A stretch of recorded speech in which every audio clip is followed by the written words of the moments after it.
Dr. King, your rented college in St. Augustine, Florida, was hit by bullets early today. Does this indicate a new outbreak of violence in the civil rights struggle?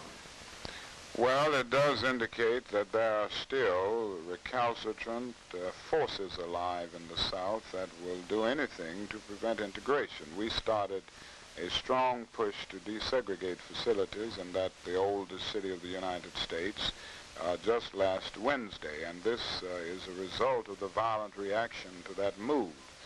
The Klan is rather strong in that area, and it has been very active. And I think this is the beginning of a reign of terror, and I have apprised President Johnson of this through a telegram that I just sent, stating that several acts of terror have taken place. Some of my staff members were beaten last night. They shot in their automobiles and then went and shot in the cottage that I had just rented for our staff for the months that we will be working there. So I think it is a critical problem, and one that should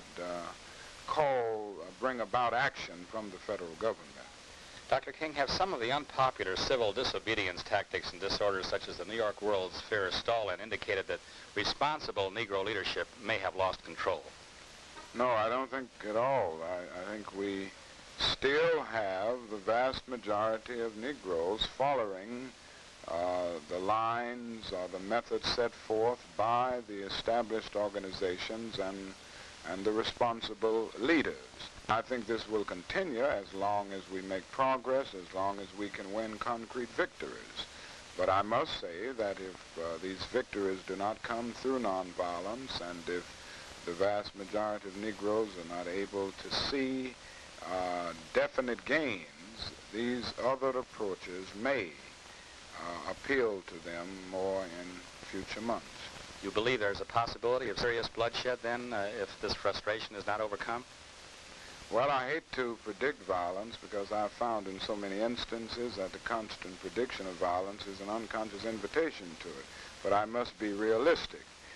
If there is not a strong move to do something about the injustices that Negroes face, if there isn't something dramatic done, if the Civil Rights Bill does not pass with strength, I'm sure that it will so increase the discontent, the restlessness, the frustration, and the despair of the Negro that it will be much more difficult to keep the struggle disciplined and nonviolent. Don't the strong showings of Governor Wallace in the primaries in which he was entered show a public reaction against the civil rights movement? I think this is a reaction from many people who have never been committed to civil rights. I don't think it means a setback or what some refer to as a white backlash. The fact is that many of these people have been out in the middle all along, neither pro or anti. Now they're forced to face the issue in a way that they've never faced it before.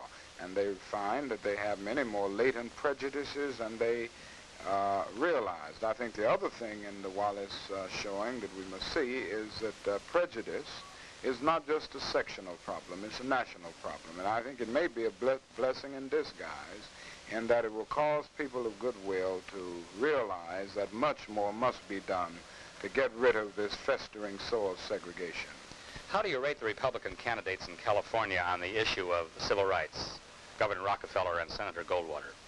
Now, Governor Rockefeller has made it clear to the national public, and he's made it clear to me in private conversations that I've had with him, that he's committed to civil rights in general and to the Civil Rights Bill in particular. He has evinced broad humanitarian concern, and the Rockefeller family generally has given support to civil rights.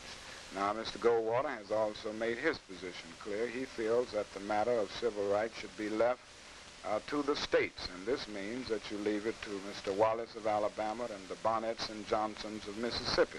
And I just don't think this matter can be left in the hands of such races. So I don't think Senator Goldwater can be considered a strong man in civil rights.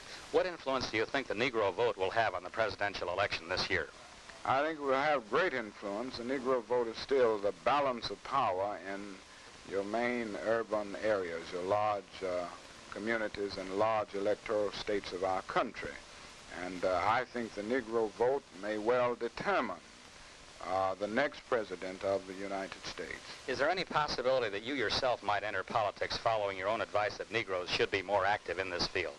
Well, I haven't considered this at this point. I do think it is necessary for Negroes to become more political minded and for more persons of integrity and depth of understanding. I think it's necessary for them to enter politics, but at this point I feel that my job is in the civil rights struggle and one that should stay above both political parties and not become inextricably bound to either.